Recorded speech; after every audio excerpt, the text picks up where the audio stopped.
You have pretty clear voice. It's nice to see all of you chit-chatting. That's the gift we have as a woman. So it's nice that everybody had a chance to hopefully mingle, and some of the folks had an opportunity to have a private session with the Pemo, 6 to 7. That's a new program we started. We're hoping that some of the guest speaker come earlier and spend a private time for you to share your idea, startup challenges, and they can personally get to know you. And hopefully this is a great opportunity for you to build your network in the startup world. And thank you very much for coming today. My name is Ari from Women Startup Lab. I'm founder, but all those organizations, all the speakers come from or being recommended by the rest of the members. And I just wanted to all know there's a lot of people behind. I don't know, Mariana here? No? Yeah, Mariana. Okay. Oh yeah, she's been helping us posting all the events. And then two have been finding the speakers, and Beth and Dia in the background supporting our co-working. Yes, she does everything. And Maya's here today. She's a lead advisor and really pushed us to move forward with this organization. So we're excited that she's here with us today. Just a little bit about our organization. We provide evening speaker session twice a month. And we also provide a co-working day twice a month, first and third Tuesdays. And we try to design something that doesn't exist there or is not accessible for all of you to meet. All of us at home or anywhere else trying to build our startup. And sometimes we come up to the question that we don't know how to get an answer. And you have a stack of business cards, great, but at the end of the day, you don't have somebody who can turn around, ask the same question, or the challenges that keep you up. So on the co-working day, actually, you can come to this place. The whole other side is our offices. And the 9 to 11, we get to have a discussion session. You get to know other people, get to hear their challenges. And then 12 o'clock, we have a speaker coming in, educating us, and share their knowledges. And in the afternoon, we have a separate small offices that you can break off and practice your pitch or show your video clip, promo video, whatever, to get the feedback. So this is a community that you can really embrace, and you also share your talent, give it back. And that's what we're trying to create, the platform for female founders to share their knowledge and support. So that's what we do, and we're trying to build more, but for now, that's what we have. And thank you very much for coming today, and I hope you enjoyed Pemo's presentation. I would like to have a tutor just to give a quick update on upcoming event. Okay. So on we're approaching April now, I'm a month behind. On April 9th, we're going to have a speaker come in. His name is Yukai Chow.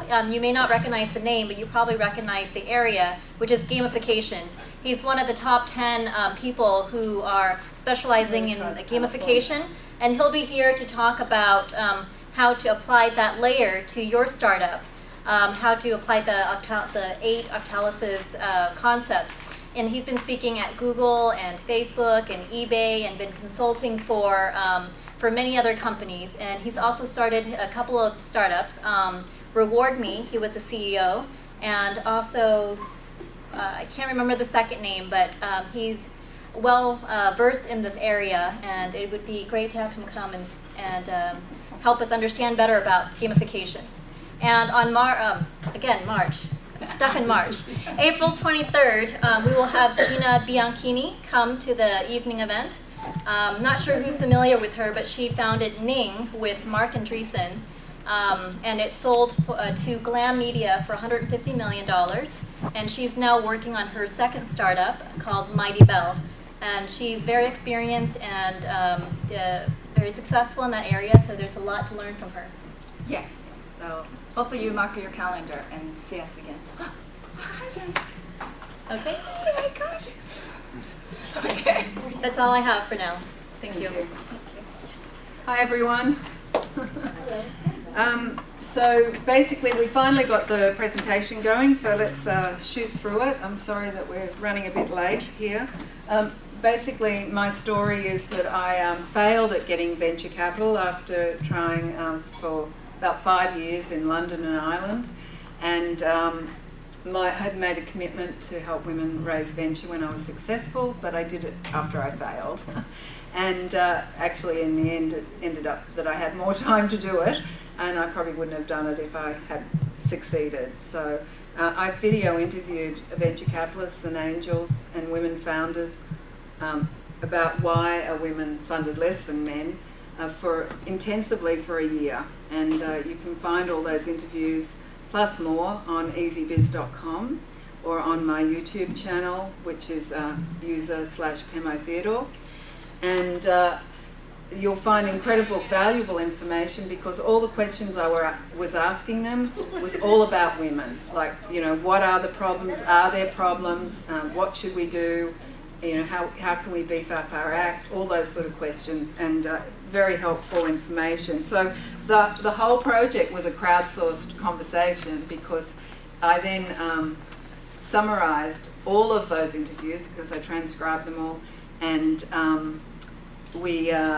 I put an ebook together, and also I got Startup Genome, which is a couple of European guys who are doing some research via some of the universities to actually add. I pestered them for 5 months after I did my ebook, and they finally added the gender piece, and so now you can actually add that you're a female startup, and they're starting to take a lot of data about that. So hopefully when they do actually have that data, I've told them they have to give it to me first. There's got to be some payoffs out of this project.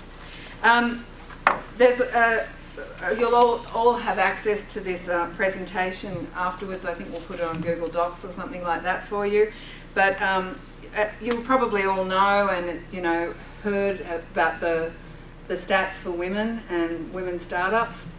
And I think when I was doing the research, there's about at that stage I think 3 to 5% of startups that were being funded were women founders or women on the founding team.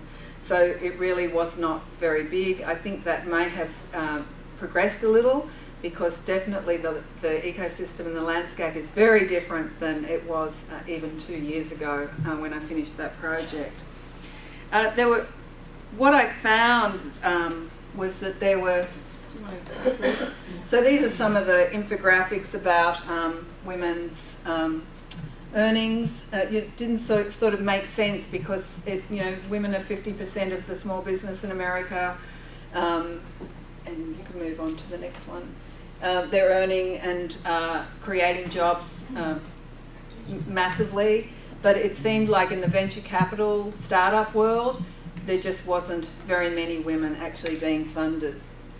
I then put together an infographic with a Malaysian female co-founder because no one, even Kaufman, who have done such fabulous work for women, had not put together an infographic about women being invested in at that stage. So this was the first one. I pulled the stats together, and the Malaysian team actually did the infographic. So there's some stats in there about female venture capitalists too, because it appears that more women are funded when there's more women investors, and it's not because they favourite us, but often that they know our businesses, and it's we often feel more comfortable talking to other women. So that's some of the points there. So as I said, behind every success there's a failure. Maybe there's a few failures, but definitely I don't know if any of you have been to FailCon, but it's a great conference where everyone puts their hands up and says how much they failed, and you can learn a heap from failure. And for me, I learned so much, and I found myself now as a media publisher, particularly related to the venture capital industry, and I would never have guessed that that's where I'd end up. So I found my passion through a failure. So okay, so some of the issues that people talked about in the interviews, that maybe we're slow to adapt to male-dominated industries, maybe we're not aggressive enough, maybe we listen to others too much. Sometimes we can't ask for what we want. In fact, a few women founders spoke about the fact that it was hard to ask for money for women, some women, okay? And, I could put my hand up and say, that, yeah, that was a really tough hurdle for me to get through too. Anyway, as they say, Ginger Rogers did everything Fred Astaire did, but she did it backwards and in high heels. So, you know, sort of says a bit about us women, right? Oh, and this is a great quote. Someone asked me why women don't gamble as much as men do, and I gave the commonsensical reply that we don't have as much money. That was a true and incomplete answer. In fact, women's total instinct for gambling is satisfied by marriage. Okay, so, you know, again, when I was going through all the data at the end of that year, I was thinking about the pros and cons for women, and, you know, we are generally, I'm generalising, we are trained to care for others. We're the only sex that can have babies and breastfeed, so that whole caring, nurturing thing is obviously hormonal.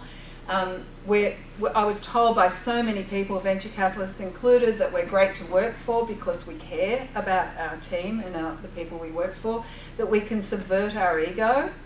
And as Cindy Gallup said, everything conspires to leave us feeling insecure. So, you know, everything around us is telling us, you know, how we've got to be and how we're not as good as other people. So that's another issue. So they were some of the points that came out of it. A few venture capitalists said to me that women tend to be more self-aware. And, you know, I always thought that was a good thing. But it could be a cost or a benefit. There's two sides to every sword, and it can be positive or negative. And one venture capitalist in Boston said to me, well, you know, women tend to look within a little bit too much sometimes. They're always like analysing, well, you know, what did I do wrong in that pitch, you know? How could I have done it better? Whereas guys go in there and they go like, oh, he just didn't get me, you know, and walked out. I had one female venture capitalist said to me that even when she was going to college, that her husband would go into an exam, the same exam, and say, you know, I killed that exam. And he actually got a lower score than her. And she'd be going and going, oh, I did all these things wrong, you know. So again, that sort of general effect of how men and women look at things differently. So, you know, sometimes too much self-analysis can undermine us. So we have to somehow bring some balance in there. I love this quote by Lady Gaga: when I wake up in the morning, I feel just like any other insecure 24-year-old girl. And then I say, bitch, you're Lady Gaga. You get up and walk the walk today. That's what I say. Yeah. So, you know, I started like looking at this whole hormonal thing, you know, because men often use it as a criticism of us, oh, that, you know, we're moody and we're hormonal, generalising women.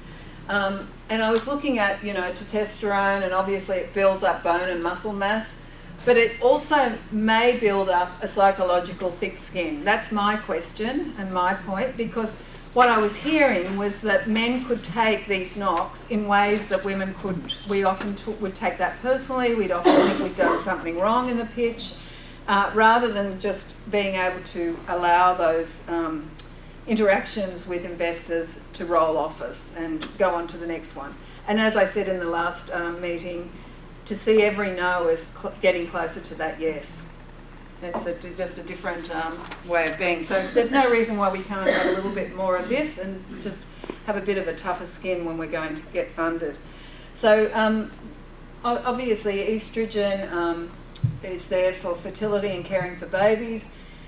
It also may support feminine intuition and sensitivity. And a few VCs said to me that the women in their investment team were the ones that often saw potential investments before the men at the table, and that they were intuitive. So I thought that was really interesting, that even investors sometimes see the value in that. In fact, they're in such a high-risk industry, and we're in such a high-risk industry as startups, right? That you can use that intuition, finely tune it, oh my God, you can win, you know? And so don't sort of feel bad about a quality that, you know, generally we may have in greater access than men. So some people said we should play like the boys. If we play like the boys and act like the boys, you know, then we'll win like the boys. However, one of the things all the investors said is you've got to be authentic. I'm not going to invest in someone who's like out of integrity. And I think that this really definitely doesn't work. I think if you feel nervous, better to go in and say, I'm feeling a bit nervous, but now I'm going to pitch to you. Better to be real and show your weaknesses than trying to hide them. One of the very favourite VC of mine in LA, Mark Suster, said, always speak about the elephant in the room before they ask. So if there's something like you've got a baby or you're pregnant, you know, I had women that I interviewed who were, you know, really fully pregnant, and of course the investors, you know, all that's what they're thinking about when they see you come into the room. So talk about that and your plans around whatever that elephant in the room is before they get to ask you. They'll have so much more respect for you. Okay, so this big issue of asking for money, I know it's crazy. That's actually what we're doing when we go for investment. But when it comes down to it, it seems very much harder, generally, I'm talking generally, for women to actually ask for money. It's something about we're meant to be self-sufficient, or I don't know. It must be very complex about why it's so difficult for women to ask for money. My husband would disagree with that. You disagree? My husband would disagree with that. But we're talking about going to investors for money, not husbands. It's I think it's a bit different. Anyway, I think it's really important that you just, you know, bite the bullet. It's the only way you're going to get your investment, and you need to coach and support yourself in getting confident about doing that and knowing you can do it. Sometimes they say that we think too small. I know that there was a research done in on the East Coast at the time that I was doing this, and the woman came in and left a $10 note on all the tables, and all the girl students came into the room, and no one touched that money. And she had her son with her, and he said, oh, you know, I would have just gone and taken that money instantly. But they're all going, like, whose money is it? Like, you know, I wonder what we better not touch it, you know, who's watching us? And so she was making a point that somehow women have a different relationship generally, even as young girls before they become older, like some of us, towards money. So I think it's really important that you start to get clear and confident about the fact that that's what's going to drive your business. If you're going for venture, you've got to be able to do that and be comfortable with it. Okay. Now, one of the really big issues that people spoke about was the work-life balance. And in fact, Adeo Resi said to me that basically the startup ecosystem has been built by men.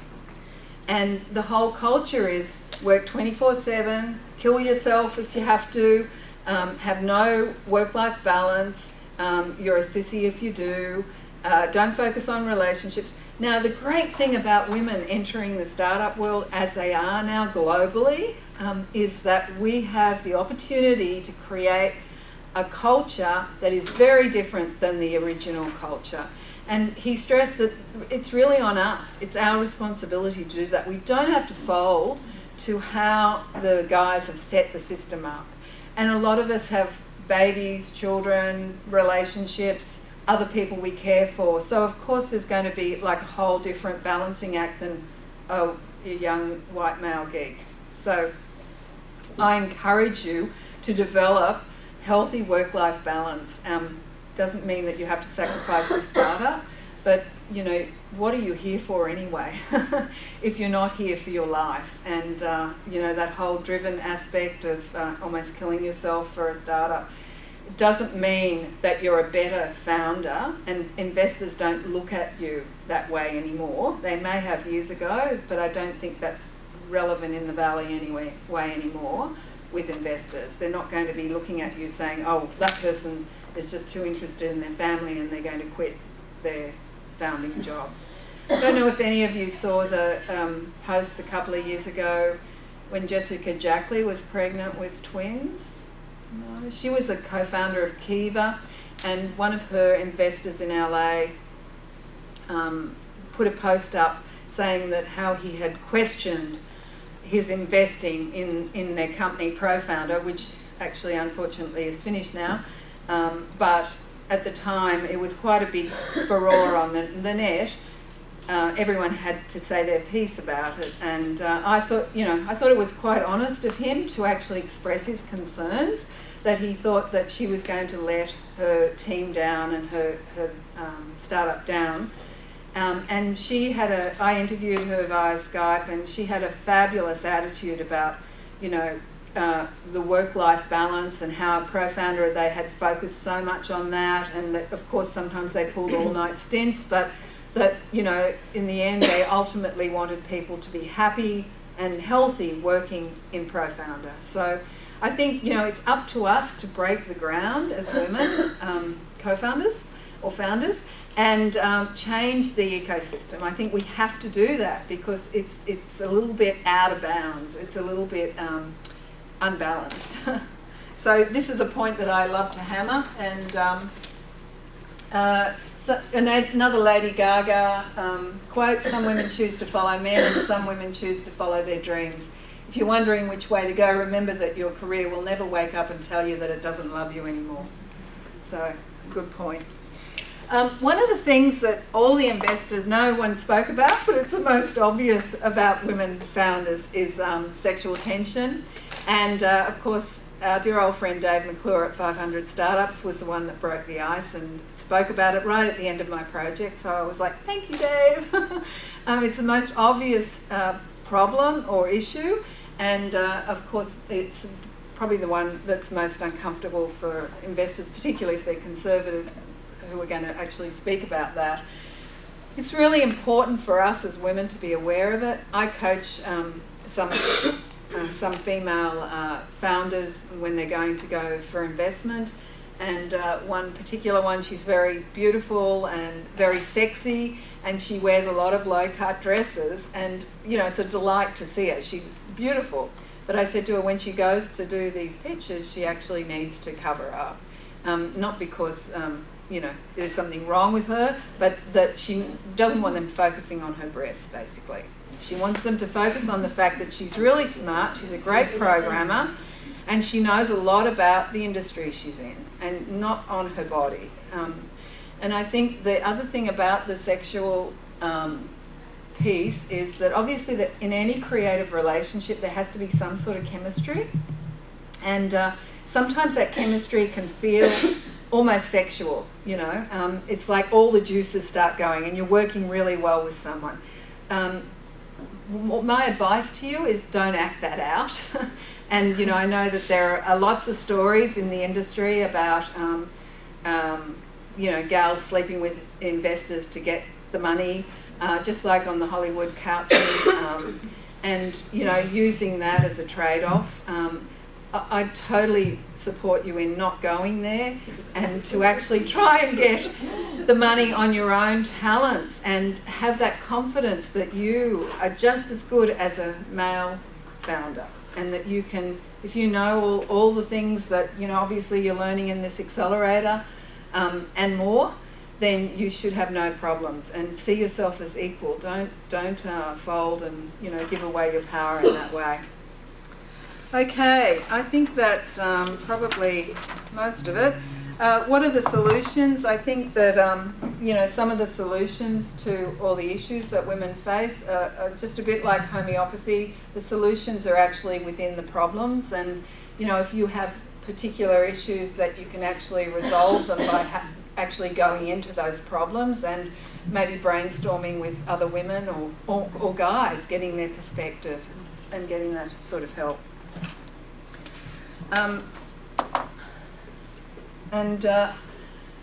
Basically all the investors that I spoke to had really positive things to say about women founders, and in those days there was definitely gender bias in the Valley, and that was a couple of years ago. I don't think that's the truth anymore, and I think that we've really, I was one of the drips in the puddle that helped change that perspective just by bringing awareness through the interviews but I think we all can continue to do our bit individually and change that imbalance and the gender bias. So thank you all. Is there any questions?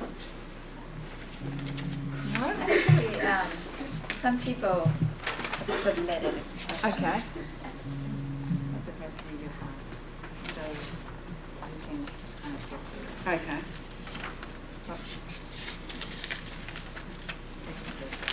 Okay.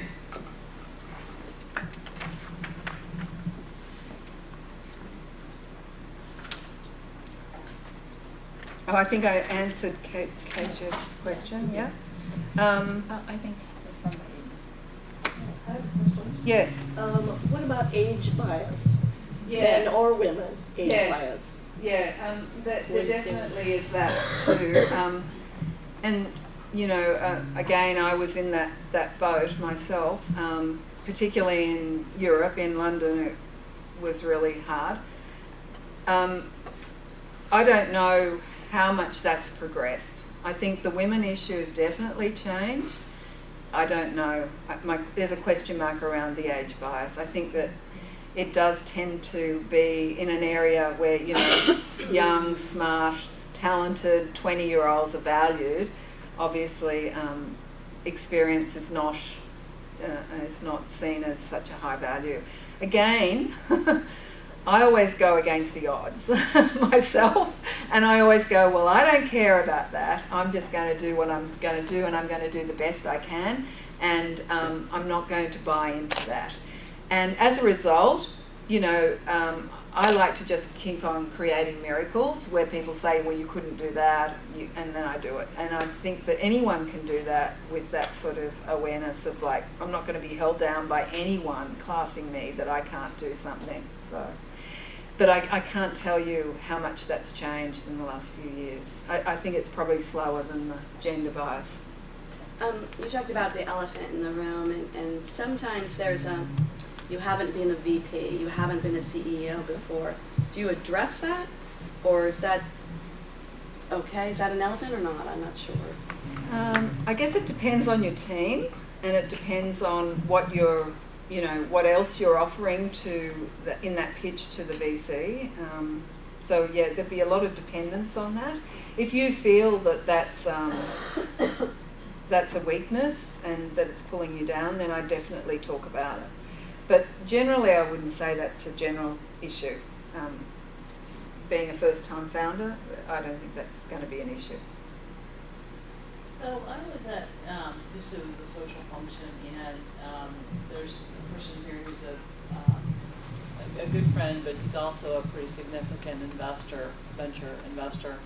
And he made a comment to me that really floored me.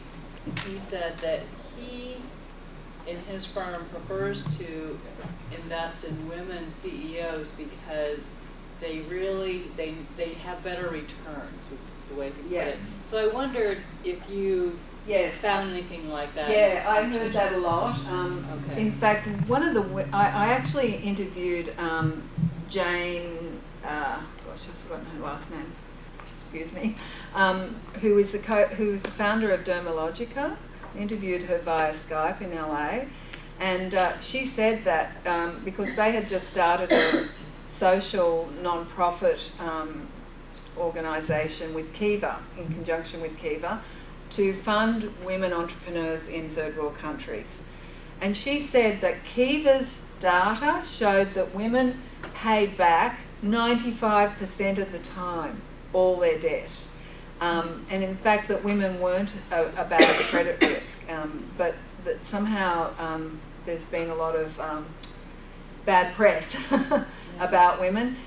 Also, a lot of the VCs said to me that women often go into a pitch expecting to deliver everything they promise, whereas men actually have a whole different attitude about that, and could say, yeah, I can do that, yeah, I'll do this, and not as serious about it. So women may be more thoughtful and careful about what they're offering and delivering, but all the VCs said, if you're going for venture capital, then your business has got to scale, which means that you have to think big.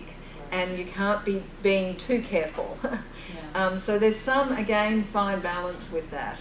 But yeah, women they all tended to say this, that women tended to want to deliver and did deliver good returns. So I think there's a lot of data out there now too about So that. yeah, I was actually going to ask if there is data, because that would help build the case as well. Yes, yeah, I think the Kiva thing in third world countries would not be a good data point, because those are usually very small businesses yeah. that don't have the same risk profile as the kinds of businesses Yeah. we see. Yeah. I think there's a Kaufman Foundation that's that data on that. Yes, It says that I've seen something recently. Yeah. that women's businesses deliver, I want to say it's 20% higher returns for a third of the money that men use. But part of that is also on the return is that we don't ask for a large enough valuation. So if they get us so cheap that the returns Yeah. are good for them, but it may not necessarily be good for us. Yeah, and so again, I think I was giving advice earlier about the confidence factor. It's really important to make sure that you're really confident about what you're doing and what you know, and that you feel okay within yourself, with integrity, about everything that you're asking for and everything that you want to do. But just stretching yourself a little bit. Not playing like the boys, but just stretching yourself a little bit so that you're still a woman, but you're going to do that. Sorry, TD, yeah. No, you're fine. I was just going to say that Vivek Wadhwa and Laura Wildman over at Stanford, she's a professor, they just did a really thorough study on women and their impact in corporate America, their impact in startup, and they have substantiated all of the claims that have been made here. Yeah, Vivek's I'm Vivek Wadhwa. In fact, if you go to vivekwadhwa.com, you'll see all the stats there. I'm not plugging him, I promise. It's just Some of you have attended a Women 2.0, and he was presenting there. and he's an incredible supporter of women. VIVEK And there's also a couple of interviews with him on my site. And Pemo, I'm just curious, would you suggest some of us who goes out to the pitch, instead of just start talking about us, your product and who you are, would it be valuable to start the conversation saying that there is a bias? I'm not saying you, investor, think that's a no. You just, how about sharing the data? Would that be ineffective? No. I wouldn't even bother going there. I think, there's those of us who've been doing this work, just rely on that as far as information and awareness, but you don't need to go in there and Educating them with the not at number. all, not at all. In fact, I think you'll put them offside probably if turn you them do off. that. I think also that it isn't the case so much anymore, and so it's better to go in with a positive and hopeful attitude. And as I said earlier, if they say no, then just see that as you're getting closer to that yes. Also research the venture capitalists. Do due diligence on the venture capitalists and make sure that you know that could be a good match for you. I went through video because I thought that really humanises investors. And I said to Jason Mendelson in Colorado, I said, I think my mission is to humanise investors. He said, good luck with that one. But, for me, being stuck over in London, I was like, if I could have seen 8 years ago when I was doing that, videos and actually seeing them as humans and to hear what they thought about women, it would have made such a difference to me. So, I think that's, you're basically dealing with other humans on the other side of the table. And it's good to understand that. Could you talk a little bit about alternative forms of funding besides the venture capital world? I know there's crowdfunding. What about finding your own maybe corporate investors and rewarding them with some kind of ownership in the company? I'm going to put my hand up. I'm not an expert on other types of funding. In fact, I don't even consider myself such an expert on angel investment. It really has been venture capital that I've focused on and have been passionate about. There are other forms like venture debt, and I know I interviewed Scott here in the Valley, and there's an interview on my site with him, and that's basically where you take out a debt that's taken when you get the actual venture. But there's pros and cons to that as well, and some investors don't like to be paying off debt. So you know, you've got to work out some sort of fine balance. Crowdfunding, I did my own crowdfunding campaign before I finished that project because I lost a whole external hard drive of videos, and you can't replace them. You can't go and plead with them to do the interviews again.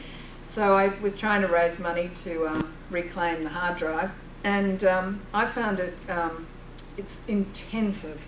And my advice to anyone that's going to do a crowdfunding campaign is you need to set aside that time. Like I know on Indiegogo, I think it's 3 months. And you have to be posting every day. You have to be building up your audience. It's such hard work, really hard work. Unless you've got some sort of viral product that just runs by itself. The reality is if you don't, like the people that actually are on that site every day with new videos each day, they're the ones that tend to do well in the crowdfunding. It's a lot of hard work and it's hard to do it by yourself. Along the same lines, could you address seed funding in general, like before you're ready for a venture capitalist, whether it's friends and family or an angel or a quote seed or whatever that means, to get to the everything that happens before financially before you get to venture capital? And when you say could I address, what do you want to know? Well, I guess, what do you think of friends and family? What do you think of seed? What do you think of angel, just in general terms? And well, I think every startup has different needs. I think friends and family's obviously got to be one of the best ways of getting funded because they believe in you usually, and it's a quick and easy way of getting funded if you have those sort of connections that have that ready wealth. And as regards angel investment, again, I think depending on where you're at with the business, now if you need to scale really quickly, then obviously angel investment's not for you. You need venture capital. I think these days there's a lot of people getting angel investment from a few different sources to pull their funds together. That means there's a lot of voices at the table, and also it can affect equity. So there's all different complexities to all those. I would see each of those as an individual question, like each do you startup. see any as better than the others? No, I think it's for that. In each startup needs to individually address what's the best way, what's the best route for them, or route, as you guys would say. Okay. I was curious, did you also look at VCs in London and the scene in London? Because that's where you started and how you compared that. I was really passionate about helping European startups, so I video interviewed a few VCs and founders in Europe and London, and yeah, in fact, there was an Irish female VC who I interviewed, and she said that she was named in the top 50 females in tech in Europe because of my interview. So I was very happy that I'd supported her in that way. Yeah. So in Europe, it's much tougher. It just is the way. I mean, things have changed a bit, but it's still much more conservative. And again, women, it's a bit easier for women, but it's still much. This is paradise here. Believe me, it's paradise here compared to other places in the world. So if you think you've got it tough and it's a tough call, nothing like Europe. So what do you think is one single thing that people in this room need to do, first thing, to ensure that they have a better chance at getting funded? What everyone needs to do? Yeah. Right here, what would be the first piece of advice that you would tell us? This is what you need to start doing starting tomorrow. There's probably a few things that I'd advise. I think to start with, you need to know exactly all the pieces about your business. You need to be able to know, even if you've got a team, you need to be able to manage even what your team is doing. So if you're not a technical person and you've got a demo that your technical person is going to run, you need to be able to run that in case that person's not there. So there's that. To start with, if you're a founder, you need to wear all those hats, and that's a tough call. But women are meant to be able to multitask better than men. So, leverage that. And I think the confidence piece has got to be one of the most major things. So whatever you can do to build your confidence, again, I think women support each other easy. So, having groups of women like this, it's easier to get that sort of support, to talk about your issues, to talk about things that leave you feeling lacking in confidence in your business, to build that confidence up, make it conscious. So I think they're probably the first two things. Hi. What are your thoughts on pre-selling your product or getting it out there before you actually deliver it? A groundswell, so to speak, getting people interested in what you're doing. It can Does only that help you. Okay. It can only help you. If you're going for any sort of investment, whether angel or venture capital, they will prefer that. You're more likely to get investment if you've got a product, and also if you've got customers or interest in your product. But more likely real customers.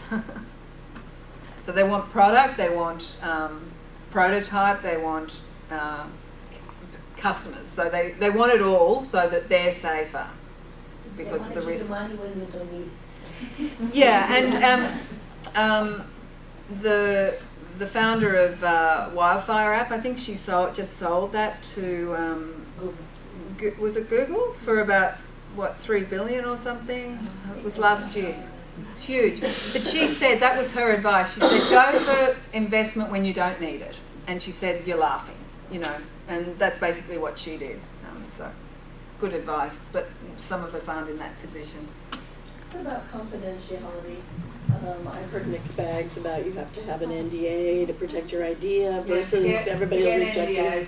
Forget it. I don't know one investor that will Forget it. Yeah. just forget it, and I don't think it's necessary. And years ago in Ireland, I was like thinking I had to have one and blah blah blah. But the reality is, you don't need it. I mean, unless you're in China, where I've heard horrible stories where founders go to an investor with an idea, and the investor then takes the idea, gets a team of programmers and reproduces it. So I think China's a different situation because they're into the copy thing, and there isn't as much moral codes about things like that. But here, no problems. I wouldn't even be thinking about that. Yeah. There's no incentive for a VC to share because that would ruin their reputation. So it's kind of, I think, it's an old problem. I don't think it's an issue now. The only thing I'd say though is I would look and make sure they don't have a company directly in your space, because they would have a fiduciary responsibility if you handed it to them. So due diligence is really important, like find out if they have invested, if their fund is invested in potential conflicts of interest, and don't go there. Just don't go there. Because that is where I have heard, you're right, where I have heard that people have passed on stuff to, after they've pitched. So I guess it's a bit tempting, isn't it? Okay, we right then? Thank you very much for having me tonight. It's been great meeting you all. At the end of the presentation, we always ask our speaker, what is the last or most important message you have for all female founders? Dia kind of did that, but like one thing that you want everybody to remember, like wake up and see on the wall. Like, what is your message?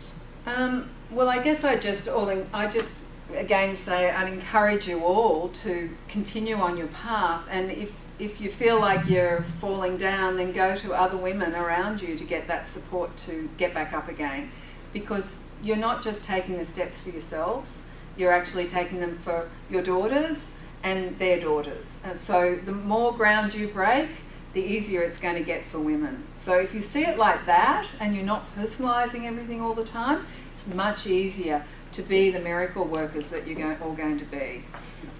Okay? That's great. Thank you so much.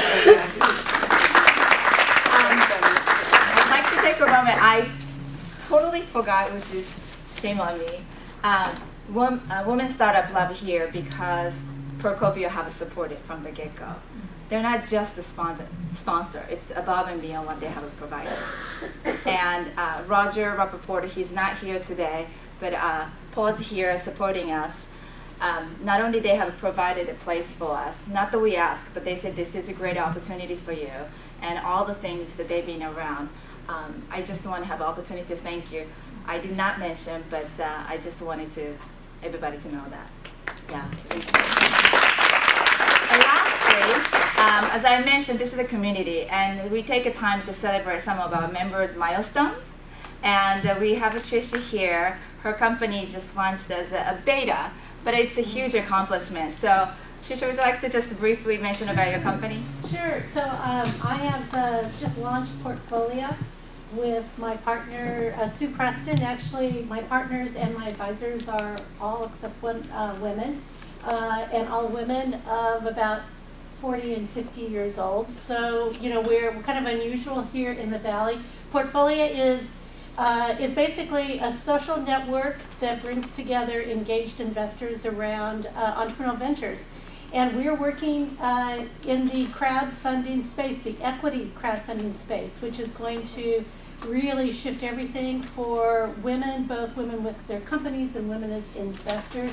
Because, up until now, you can only invest in entrepreneurial companies if you make $200,000 or more, and you're have been invited into that private little club of people that knows what where those deals are.